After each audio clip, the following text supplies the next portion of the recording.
आइए साहब ना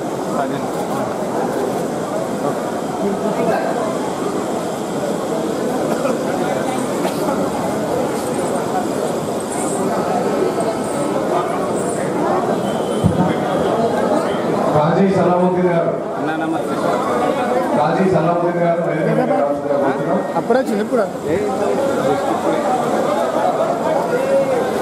मैं हमारे सुन्नी मौलाना करीमुद्दीन जमान साहब से खवाहिश करता हूँ कि अपने ख्याल का इजहार करें। भैया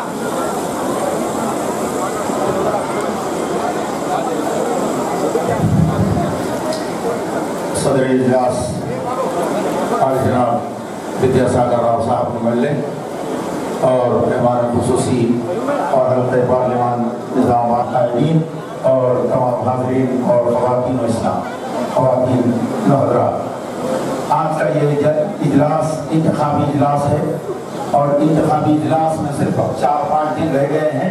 11 तारीख को सुबह 7 बजे से पोलिंग का काम हमारी आपकी सबकी जिम्मेदारी है।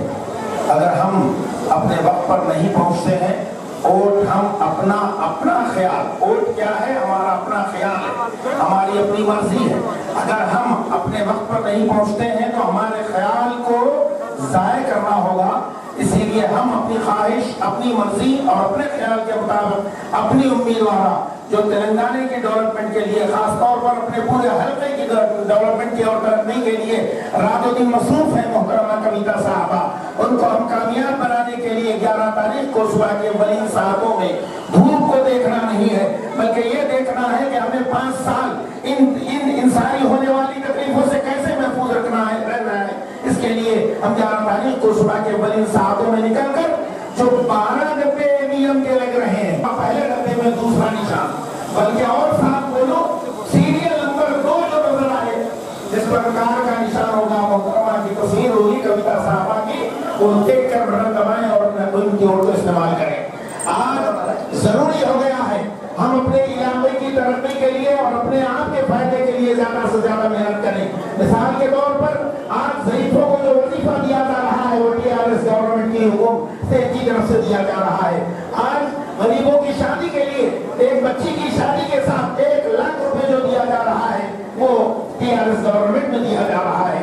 और उसके अलावा आज बच्चों के, गरीब बच्चों की तालीम के लिए जो गरीब छोटे छोटे जगह स्कूल खोले गए हैं माइनॉरिटी रेजिडेंशियल स्कूल के नाम पर, वो इतना अहम हमारे लिए सौगात है, हमारे लिए इतना बड़ा तोहफा है कि हम अगर उस पर दिलचस्पी लें तो हमारे गरीब बच्चे को बेहतरीन इंतजाम के साथ तालीम दी जा रही है, और वो भी बेहतरीन मीडियम के साथ और बेहतरीन अंदाज में बेहतरीन टीचरों के साथ, उसके सारे इंतजाम पर अगर कोशिश डाली जाए तो वो खुद एक मौजू है। मगर मैं ये बताना चाह रहा हूँ कि तालीम के मामले में जहाँ हमने परसों से मुतालबा किया था, केसीआर साहब ने वादा किया कि अक़लियतों के लिए, मुसलमानों के लिए क्या जरूरी है? तालीम जरूरी है। अगर तालीम मिलेगी तो ये आगे बढ़ेंगे, ये रोजगार हम हासिल करेंगे, ये और आगे बढ़ेंगे, तरक्कियां हासिल करेंगे। इसीलिए तालीम का ऐसा बेहतरीन इंतजाम हुआ कि आज तेलंगाना में 204 अकामती स्कूल चल रहे हैं। तालीम के मामले में केसीआर साहब को ख्याल आया तो उन्होंने IPS, IAS बच्चों की फ्री तरबियत के लिए इंतजाम किया हैदराबाद में। तालीम के लिए ख्याल आया तो जो लोग बच्चे जो अमेरिका, लंदन, ऑस्ट्रेलिया और दीगर ममालिक जा रहे हैं उनके लिए केसीआर साहब ने कहा कि मुसलमान बच्चे जो बाहर तालीम के लिए हासिल करना जाना चाहते हैं, उनके पास पैसे नहीं होते, तो 20 लाख रुपए के बच्चे को मैं इंतजाम करूंगा और ओवरसीज स्कॉलरशिप का नाम दिया गया। कहना यह है कि इतने सारे इंतजाम किसके लिए? हमारे अपने लिए। किसने किया? आज तक किसी हुकूमत ने, किसी पार्टी ने नहीं किया, केसीआर साहब की हुकूमत ने किया है। और मोहतरमा कविता साहब की दिलचस्पियां हैं हमारे सारे मामलात में, वो बढ़ चढ़कर हिस्सा लेती है और कोशिश करती है। हमारी आपकी जिम्मेदारी है कि जहाँ उन्होंने हमारा ख्याल किया है, हमारी जिम्मेदारी है हम उनका ख्याल करें। और 11 तारीख को अव्वलीन साहबों में निकलकर अपना टीम की ओर केसीआर, टीआरएस पार्टी और मोहतरमा कविता साहब कार के निशान पर देकर अपनी जिम्मेदारियों को पूरा करें। शुक्रिया, खुदा हाफिज। अब मैं इसके बाद मुबीर साहब से गुजारिश कर रहा हूँ आपके इस इंतखाबी इजलास के सदर जलसा हमारे आज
लिए, और साथ ही साथ अपने जो डिमोनेटाइजेशन जीएसटी के पॉलिसीज हैं, जिससे काफी हजारों लाखों तादाद में छोटे कारोबार करने वालों का नुकसान हुआ है। आप आने वाले दिनों में बीजेपी के लीडर ये भी बात कर रहे हैं कि मुसलमानों को अगर इंडिया में रहना है तो अपनी आइडेंटिटी को प्रूफ करना पड़ेगा, अपने इंडियन को रहने की प्रूफ करना पड़ेगा। तो ऐसे हालात में दूसरे तरफ कांग्रेस पार्टी है जो 60 साल में मुसलमानों को बार बार वोट बैंक से इस्तेमाल की है, बार बार ये बताते गए कि हम मुसलमान के दोस्त हैं, मगर हर रिपोर्ट ये बताती है कि आज मुसलमान दलित से पीछे है। चाहे वो रंगनाथ मिश्रा रिपोर्ट लीजिए, कमेटी रिपोर्ट लीजिए। ऐसे हालात में जहाँ पे कांग्रेस पार्टी के पीरियड में बाबरी मस्जिद के कुफल खोले गए थे, बाबरी मस्जिद शहीद की गई थी, और बाबरी मस्जिद के बाद जो गुजरात में दंगे हुए थे, उसके बाद 2004 से 2014 तक कांग्रेस थी, मगर कोई एक्शन नहीं ली। आज ये दंगों के जिम्मेदार जो है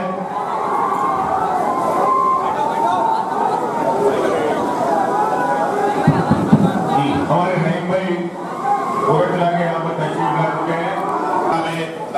कोरटला में और मेटपल्ली में आज हमारे साथ जुड़ी है नईम भाई। एक अच्छे कारकुन है, एक अच्छे इंसान ने अभी मुलाकात किया हूँ नईम भाई से। मैं समझता हूँ कि नईम भाई के पार्टी में मिलने से एक बहुत बड़ी मुसलमानों में ताकत और हिंदू भाइयों में भी ताकत हमारे पीछे आ गई। जैसा मैं आपको बता रहा था कि कांग्रेस पार्टी के पीरियड में 2004 से 2014 तक कांग्रेस जो सेंट्रल में हुकूमत करी, मगर कोई भी गुजरात के जो दंगों के जिम्मेदार हैं इनको सजा दिलाने से कोई ऐसा कदम नहीं उठाई जहां उनको सजा दिला सके। ऐसे हालात में आज हमारे सामने एक ऐसी चुनौती है और ऐसा माहौल है जहाँ पे हमको एक रीजनल पार्टी को चुनना बहुत जरूरी है, क्योंकि कांग्रेस पूरी तरीके से कमजोर हो चुकी है। कांग्रेस तेलंगाना में नहीं के बराबर हो चुकी है। आज में जब आरएसपी को अपना सपोर्ट दे चुके हैं तो मैं समझता हूँ कि मुसलमानों पे और सेक्युलर लोगों पे जिम्मेदारी बनती है कि आप अपना वोट टीआरएस को दें, कविता जी को दें, चंद्रशेखर राव साहब की हुकूमत और चंद्रशेखर साहब की, और इंशाल्लाह डॉक्टर और इंजीनियर बनिए। तो ये जो ताकत है वो मामूली ताकत नहीं है, बहुत बड़ी ताकत है। मैं समझता हूँ हमको सोचना ये है कि तरक्की हो सकती है तो सिर्फ पढ़ाई से। और कविता जी बार बार ये बताए हैं कि ये बच्चे जब निकल के पढ़ेंगे तो हर डिस्ट्रिक्ट में यूनिवर्सिटी, हर डिस्ट्रिक्ट में मेडिकल कॉलेज, हर डिस्ट्रिक्ट में इंजीनियरिंग कॉलेज कायम किया जाएगा। मैं समझता हूँ कि मुसलमानों को आज सोचना ये है कि आज हमारे सामने जो केसीआर साहब की हुकूमत है, ये हमको सुकून दी है, हमको चैन दी है, हमारी हिफाजत करी है, हमको नमाज की आसानी करी है, हमको ईद और बकरीद के अंदर एक सहूलत दी है कि हम अपने खुशी से अपनी ईद मना सके। ऐसे हालात में आप सबसे मेरी अदबन गुजारिश है कि आप 11 तारीख को ज्यादा से ज्यादा तादाद में अपने भाइयों को, अपने दोस्तों को, अपने रिश्तेदारों को लेकर आप वोट डालें, और कार के निशान जो नंबर 2 पे वोट डाल के कविता जी को कम से कम 5 लाख की मेजोरिटी से हम लोग मौजूद हैं। सीनियर टीआरएस लीडर्स हैं और सीनियर मजलिस पार्टी के लीडर्स हैं। मैं सबका शुक्रिया अदा करता हूँ और आपसे अदबन गुजारिश करता हूँ कि आप जरूर वोट डालिए, और आपके अफराद खानदान को भी बोलिए कि वोट डालें, उसको भी बोलिए, और एक रिकॉर्ड मार्जिन से टीआरएस पार्टी को और कविता जी को जिताइए। शुक्रिया।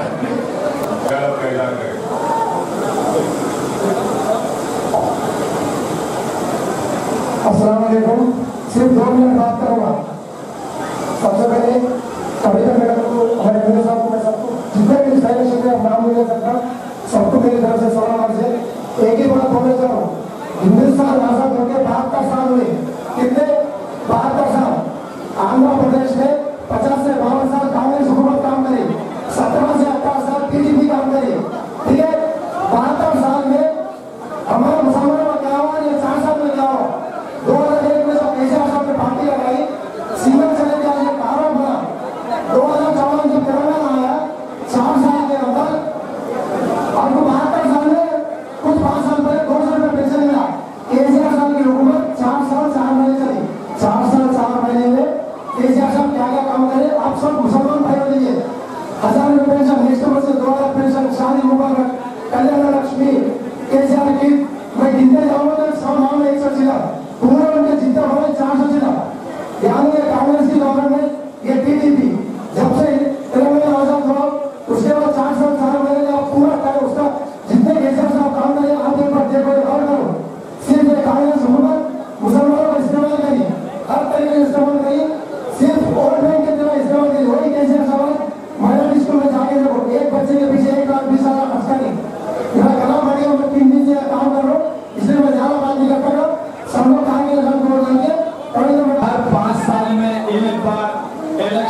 पार्टी के लीडर्स आगे नहीं है।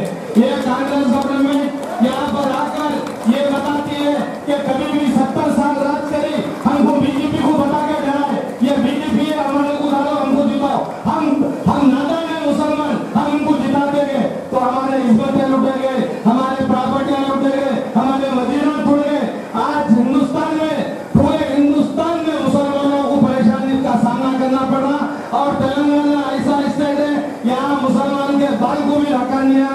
ये चंद्रशेखर राव साहब की मेहरबानी है जो मुसलमानों की हिफाजत कर रहे हैं और जो मुसलमानों का ख्याल कर रहे हैं। हर जगह पे आप देख सकते हैं चेयरमैन साहब है, यहाँ पर अलीम साहब है, करीमनगर में सैयद अकबर है, ऐसे चेयरमैन के चंद कांग्रेस में जो माइनॉरिटी के कायद कहलाते वो मुसलमान आगे नहीं बढ़ना बल्कि कोई मुसलमानों को घोषणा नहीं दी है। ये टीआरएस गवर्नमेंट में तमाम मुसलमान भाइयों को चेयरमैन देते हुए कैलसो अपना हक अदा कर रहे हैं। हमको मैडम के हाथ में कार के निशान को 11 तारीख के दिन मेरे भाई इससे पहले के इलेक्शन में जुम्मे के दिन इलेक्शन आया था, हमारे पूरे बहना 5 बजे रात से फजर की नमाज पढ़ के जाके वोट डाले। ये इलेक्शन में भी 11 तारीख के दिन मैं उम्मीद कर रहा हूँ और अपील कर रहा हूँ फजर की नमाज पढ़ना, 2 रकात मैडम के हाथ में, केसीआर साहब के हाथ में दुआ करके जाके अव्वल वक्त में वोट डाला कार के निशान को खास करके। कितने भी मशीन हो, अभी भाई साहब बता रहे थे कि 185 नामिनेशन डाले, 1850 भी डाले तो डरने की जरूरत नहीं है। फर्स्ट मशीन पे चक्कर लेना, 2 नंबर पे कार का संबल रहता, ऐसा दबाना मशीन पूरे कलर से संबल के कलर चले आना, ऐसा दबाना మార్చుకొని గంపగుంటగా ఓట్లు వేసుకొని రాజ్యాన్ని జరుపుకొని నాయకులు ఎవరు కూడా మన ముస్లిం సమాజానికి చేసింది ఏం లేదు. మొట్టమొదటిగా కేసీఆర్ గారు టీఆర్ఎస్ ప్రభుత్వం వచ్చిన తర్వాత ఎవరైతే పేద ముస్లింలు రంజాన్ పండుగ జరుపుకోలేకపోతారో వారి కోసం రంజాన్ కానుక అని చెప్పి వారి అక్క చెల్లెళ్లకు అన్నదమ్ములకు బట్టలు పంపించిన మొట్టమొదటి ముఖ్యమంత్రి మన కేసీఆర్ గారు. అలాగే ఇఫ్తార్ విందులు అధికారికంగా ప్రభుత్వ ఖర్చులతో ఇప్పించిన మొట్టమొదటి వ్యక్తి కేసీఆర్ గారు. అలాగే మన కవితక్క గారి గురించి చెప్పాల్సిన అవసరం లేదు. మన చరిత్రలో ఎన్నడూ ఒక ఎంపీ ఎన్నిసార్లు చూస్తామా అన్న పరిస్థితుల్లో ఈ రోజుల్లో ఒక మామూలు ఒక పట్టణ స్థాయి నాయకుడి కంటే ఎక్కువ కూడా అన్ని స్థానాలు నియోజకవర్గంలో చుట్టుముట్టి ప్రజా సమస్యలు తెలుసుకుని మన కోసం పోరాడుతున్న మన కవితక్కకు 11వ తేదీ నాడు మనమందరం భారీ విజయాలతో ఓట్లు వేసి గెలిపించాల్సిందిగా కోరుతున్నాం. అలాగే టీఆర్ఎస్ పార్టీ క్రమశిక్షణ గల పార్టీ, కేసీఆర్ గారు అక్కడ, కవితక్క గారు, విద్యాసాగర్ రావు నాయకత్వంలో మనమందరం అవినీతికి తావు లేకుండా పనిచేయాలి. ఈరోజు వస్తున్న నాయకులందరినీ కూడా స్వాగతం పలుకుతున్నాం. కానీ మనం ప్రజాసేవ లక్ష్యంగా పనిచేయాలి. పైరవీలు కానీ ఇటువంటి కానీ చేయకుండా మళ్ళీ రాబోయే పార్లమెంట్ అసెంబ్లీ ఎన్నికల్లో కూడా టీఆర్ఎస్ పార్టీ గెలుపు కోసం అందరు కృషి చేయాలని చెప్పి కోరుకుంటూ నాకు అవకాశం ఇచ్చిన అందుకు కృతజ్ఞతలు చెప్తున్నాను. చెప్పి వచ్చిన మా మహిళా సోదరులకు, అదేవిధంగా వేదిక మీద ఉన్న మా కౌన్సిలర్లందరికీ, పట్టణ అధ్యక్షుడికి, కౌన్సిలర్లకు, డాక్టర్ అనుప్రావు గారికి, అదేవిధంగా మున్సిపల్ చైర్పర్సన్ మనందరి అదృష్టం బాగున్నది. కేసీఆర్ గారు తెలంగాణ తెచ్చుడు, తెలంగాణ మనందరం ముఖ్యమంత్రి చేసుకుంటూ, అదేవిధంగా తెలంగాణ ఏర్పడిన తర్వాత నిజామాబాద్ పార్లమెంట్ ఏర్పడగానే మనం గౌరవ ఎంపీ కవితమ్మ గారు మన దగ్గర ఎంపీగా మనందరం గెలిపించుకో మనందరం అదృష్టం. మనందరం అదృష్టం బాగుంది కనుక ఇప్పుడు మనకు ఈసారి గెలిపించి ఒక 100 సీట్లను, ముఖ్యంగా మనం 14 సీట్లు గెలిపిస్తే 150 సీట్లతో అందరితో మాట్లాడిపోయింది కనుక మన కేంద్రంలో మాత్రం అవకాశం ఉంటుంది. మన కవితమ్మ గారు కూడా మన ఒంట్లో పట్టణాలను కూడా అన్ని విధాలు అర్థం చేసుకోవడానికి అవకాశం ఉంటుంది. అందుకే మీ అందరినీ కోరేది ఒకటే, దయచేసి ఎవరైనా యొక్క బీజేపీతో మన పొత్తున్నది, ఎవరితో పొత్తున్నది, మనమే ఒక ఫ్రంట్ ఏర్పడుతున్నాం కనుక మనతోనే ఎవరికి రావాలి పొత్తుగా, మనం ఎవరితో పొత్తు పెట్టుకోము. బీజేపీ ఉన్న హిందుత్వం మన సెక్యులర్ పార్టీ, హిందుత్వం మనం కూడా తిరుగుతున్నాం. మనం హిందువులను కాపాడుకోవాలని హిందువులు అంటే హిందువులు ఉన్నారు, మైనార్టీస్ కూడా కలిసి ఉన్నాం. ఎక్కడ కూడా ఏం ప్రాబ్లం లేదు. హిందూ ముస్లిం బాయి మనం ఎప్పుడు కూడా తిరుగుతున్నాం కనుక కావాలంటే ఒక కులతత్వాన్ని రెచ్చగొట్టి ఏదో చెడగొట్టాలని మనం కబురు పెట్టాలని చూస్తున్నారు. అటువంటి మాటలు మనం నమ్మద్దు. 100కి 100 రేపు రాబోయే ప్రభుత్వం మనదే ఉంటుంది. కేంద్రంలో మనం చెప్పినట్టు నడుస్తుంది. మనకున్నది ముఖ్యమైన పాయింట్ 12% రిజర్వేషన్. మరి మనం చెప్తే ప్రభుత్వాలు వస్తేనే మనం రిజర్వేషన్ అవుతుంది. ఎప్పుడు మేము అసెంబ్లీలో పాస్ చేసి కేంద్రానికి పంపినాం, కానీ కేంద్రంలో ఏ ప్రభుత్వం ఉన్నది, బీజేపీ ప్రభుత్వం ఉన్నది కనుక మన 12% రిజర్వేషన్ ఇస్తారు. అందుకే మనం ప్రభుత్వం ఏర్పాటు చేసుకొని ఈ 12% రిజర్వేషన్ కేసీఆర్ గారి కళ 12% రిజర్వేషన్ తీసుకురావాలి. మైనారిటీ సోదరులు కనుక చాలా మంది పేదవాళ్ళు కనుక వాళ్ళందరికీ లాభం జరగాలని ఉద్దేశంతో కేసీఆర్ పట్టుదలతో ఉన్నారు కనుక రేపు 11వ తారీఖు నాడు పెద్ద మెజారిటీ ఇచ్చి మన కవితమ్మను గెలిపించి పార్లమెంట్ పంపిస్తే మన 12% రిజర్వేషన్ కానీ రేపు మనకి ఏ హక్కులున్నా కానీ తెలుసుకోవడానికి తెలంగాణ హక్కులను సాధించుకోవడానికి మనం చేసుకోవడానికి అవకాశం ఉంటుంది కనుక మీ అందరికీ చేతులెత్తి నమస్కారం చేస్తున్నా. రేపు కవితమ్మ గారికి కారు గుర్తు మీద ఓటేసి 11వ తారీఖు నాడు పెద్ద మెజార్టీతో గెలియాలని నమ్మకం పట్టణం చెప్పి మీ అందరూ కోరుతున్నాం. మన విషయాలు కూడా కొంత దుష్టశక్తులు ఇదే బీజేపీ పార్టీ 185 మందిని నామినేషన్ నేర్పించారు, 2 కలిసి కాంగ్రెస్ బీజేపీ కలిసి. అలా బీజేపీ పాత్ర బాగున్నది అంటే మనకు అర్థమైతే లేదు. మేము ఎట్లా గెలవ కనుక ఏదో ఒకటి అడ్డం పెట్టాలనే ఉద్దేశంతో 185 నామినేషన్ నేర్పిస్తే 12 ఏమేమి నచ్చిన మన ఎలక్షన్ అప్పుడు ఒకటే ఉంటుండే. కానీ మన అదృష్టం బాగుంది కనుక పోవని మొట్టమొదటి దాంట్లో 2వ నెంబర్ పడదున్నది, మన నెంబర్ కోటేసుకోవాలి. కారు గుర్తు మీద కారు గుర్తుంటది, కవితమ్మ బొమ్మ ఉంటది, దాని మీద రెండో గీత మీదే కోటేసుకోవాలని మీరు కోరుతున్నా. ఏం కన్ఫ్యూజ్ కాక పోగానే ఉంటది కనుక అవన్నీ చుట్టూ బట్టి డమ్మీలే. మనకు కావాల్సిన మొదటి ఏమేమి కనుక ఆ ఏమేమిలా 2వ గుర్తు మీద ఓటేసుకొని కారు గుర్తు మీద ఓటేసుకొని మీరు అందరూ పెద్ద మెజారిటీ కనిపిస్తారని చెప్పి మా సోదరి వాళ్ళందరినీ బహిరంగ సభలో हाथ से सलाम करता. 12% रिजर्वेशन वाला हमारे हिंदू मुस्लिम भाइयों को मिलकर हमको हमारा सेक्युलर पार्टी केसीआर साहब ने अब जिता है तो कवितम्मा जिता है तो बराबर काम होगा करके आपसे विश्वास लेता हूँ. नमस्कार. जय तेलंगाना, जय तेलंगाना. कारगुर्दू कि अगले जन्म में भी आपके साथ मेरा यही काम है.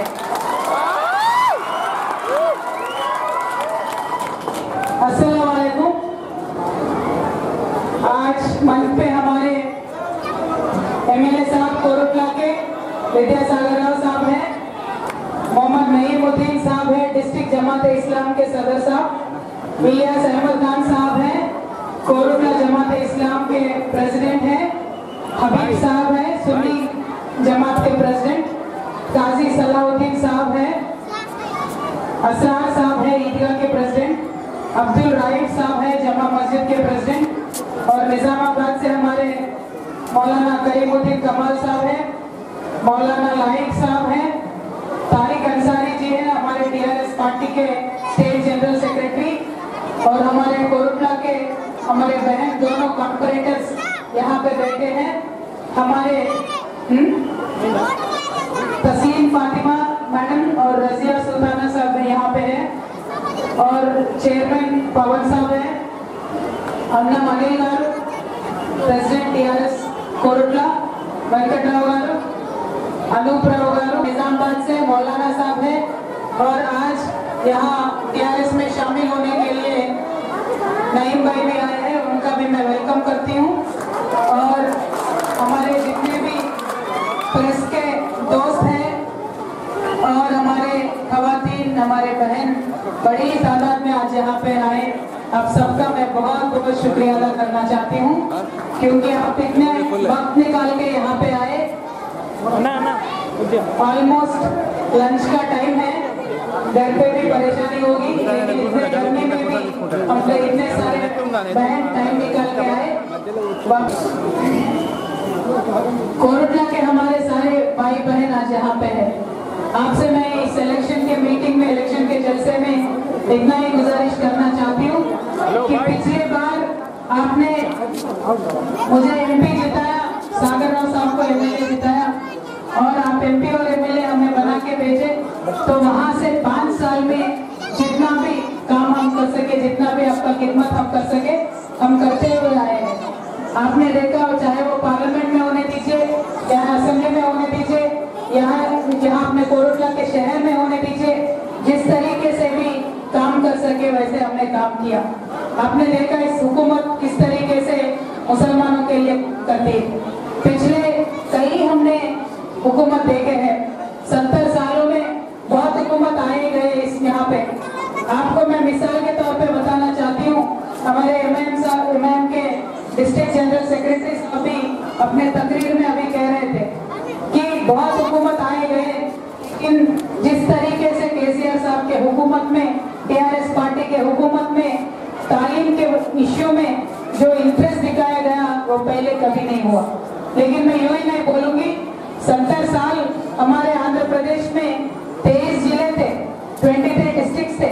इस 23 डिस्ट्रिक्ट्स में सिर्फ 12 स्कूल उन्होंने 70 सालों में खोला, लेकिन 3 सालों में हमारे टीआरएस पार्टी हुकूमत में सिर्फ 3 सालों में 206 स्कूलों का हमने खोला है और इसमें 50,000 आज हमारे बच्चे पढ़ते हैं। आपको मालूम है, आप खुद महसूस कर रहे हैं कि किस तरीके से ये सरकार काम कर रही है। आपसे मैं और एक बात पे रिक्वेस्ट करना चाहती हूँ, ये क्यों हम एजुकेशन पे इतना इंटरेस्ट दिखा रहे हैं, क्योंकि हमेशा से हम ये बोलते आ रहे हैं कि किसी भी कौम का उनका जुबान और उनका तालीम उनसे खींच लिया जाता है तो वो पिछड़े हो जाते हैं। मुसलमान कम्युनिटी के साथ पूरे हिंदुस्तान में यही हुआ है। आज सचर कमेटी क्यों बोलती है कि दलितों से पीछे है, आज रंगनाथ मिश्रा कमेटी क्यों बोलते हैं उनकी बहुत पीछे है, क्यों मुसलमानों का आज ऐसा हालत पूरे हिंदुस्तान में है, क्योंकि तालीम से हमको दूर रखा गया है। इसी कमी को, इसी खामियों को हमें आज पूरा करना है। ये हमने ये नेक काम तेलंगाना के रियासत से शुरू किया है। आज इस एमपी इलेक्शन के जरिए मैं आपसे कहना चाहती हूँ कि ऐसा ही काम पूरा मुल्क में होना चाहिए। आज पूरे मुल्क में 36 करोड़ आबादी है हमारे मुसलमानों की, तो पूरे 36 करोड़ मुसलमान आबादी भी आज हमारे तेलंगाना के तरफ देख रहा है, एक होप से, एक यकीन से कि यहाँ जो तेलंगाना में काम हो रहा है कल को पूरे मुल्क में होगा। मैं आपसे इतना ही अदबन गुजारिश करना चाहती हूँ, आपने स्टेट इलेक्शन में टीआरएस पार्टी का साथ दिया, केसीआर साहब को आपने वापस हुकूमत में लेके आके बिठाया उनको आपने। ये सेंट्रल इलेक्शन है, सेंट्रल इलेक्शन में क्या होना है ये हमें बहुत अच्छी तरीके से सोचना चाहिए। देखिए, हिंदुस्तान में, हमारे मुल्क में 70 साल के आजादी में हमने सिर्फ 2 पार्टियों को मौका दिया है, या तो कांग्रेस को मौका दिया या तो हमने बीजेपी को मौका दिया। और कांग्रेस और बीजेपी दोनों से सेम टू सेम है, एक ही जैसे है, एक ही सिक्के के वो 2 चेहरे हैं। कांग्रेस हमेशा बीजेपी के नाम से डरा के हमारे वोट ले लेती है। बीजेपी एक फिरका परस्त जमात है, सिर्फ पोलराइजेशन के ऊपर वो वोट लेते हैं। तो यही चलते आ रहा है 70 साल से। आप एक बार सोचिए, 70 सालों में हमने लगातार कांग्रेस वोट किया तो हमें क्या मिला, इस मुल्क में हमारा दर्जा आज क्या है, ये सोचिए।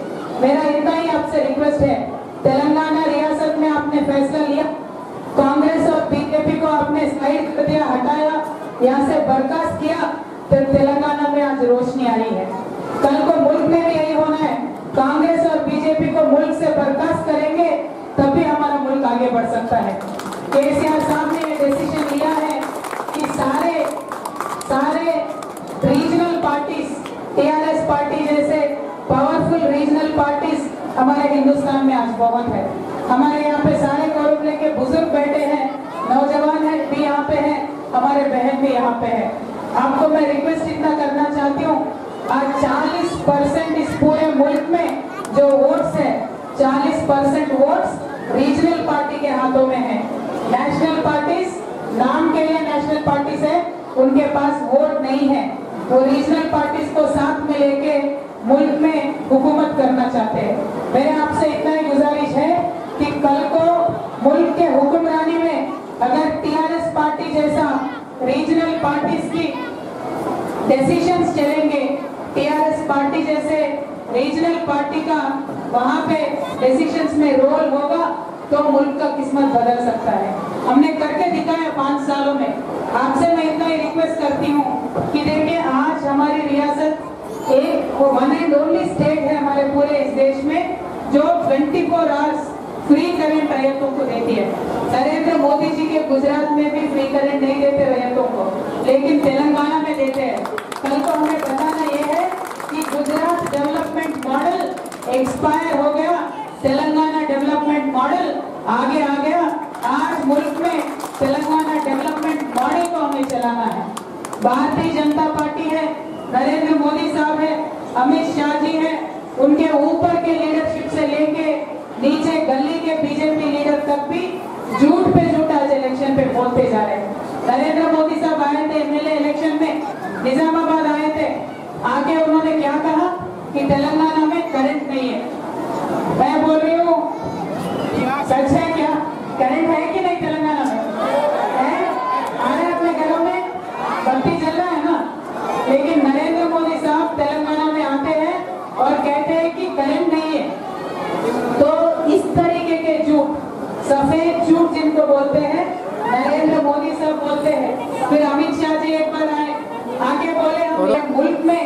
अमीर रियासतों से एक रियासत बन गया है, अमीर रियासतों में एक तेलंगाना रियासत बन गया है। हम अगर 100 रुपए टैक्स भरते हैं तो उसमें से हमें सिर्फ 42 रुपए वापस आता है, तो बाकी का पैसा जो है मुल्क के पूरे गरीब रियासतों में बांटने के लिए हम देते हैं। मैं बोलने का मतलब ये है, हम भी हमारे मुल्क के डेवलपमेंट में हमारा रोल आज अदा कर रहे हैं। यानी जो भी बीजेपी हुकूमत होगी या सेंट्रल में जो भी हुकूमत होगी, उनसे जो भी स्टेट को पैसा मिलता है वो कोई अमित शाह जी के जेब से नहीं मिलता है, नरेंद्र मोदी के जेब से नहीं मिलता है, वो हमारा खून पसीना का पैसा है जो हम टैक्स भरते हैं वही वापस स्टेट को देते हैं। लेकिन झूठ पे झूठ ये लोग बोले जा रहे हैं। आज मैं मेरी बहनों से पूछना चाहती हूँ, पिछले 5 सालों में हमने 1000 रुपए का वजीफा दे रहे हैं, कौन लोगों को वजीफा आज मिल रहा है? तो 1000 पहले दिए थे, मेरे पास से वो 2000 हो जाएगा। और आज एक बात आप लोग समझ लें, खासकर हमारे जितने भी यहाँ पे बीजेपी पार्टी जो है पूरे फेसबुक में व्हाट्सएप में ये खबर चला रहे, क्या खबर चला रहे कि जो केसीआर साहब 1000 रुपए दे रहे हैं उसमें 800 नरेंद्र मोदी दे रहे हैं। मैं बोल रही हूँ ये साफ साफ झूठ है।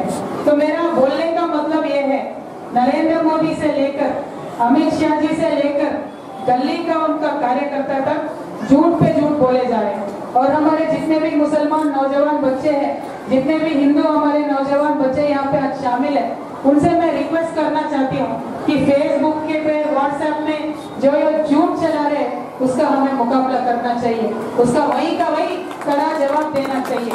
क्योंकि आज हालत ये हो गया, एक झूठ को 1000 बार दोहराएंगे तो लोग मानने से लग जाएंगे कि वो सच है, इसीलिए हमें उसका मुकाबला करना है।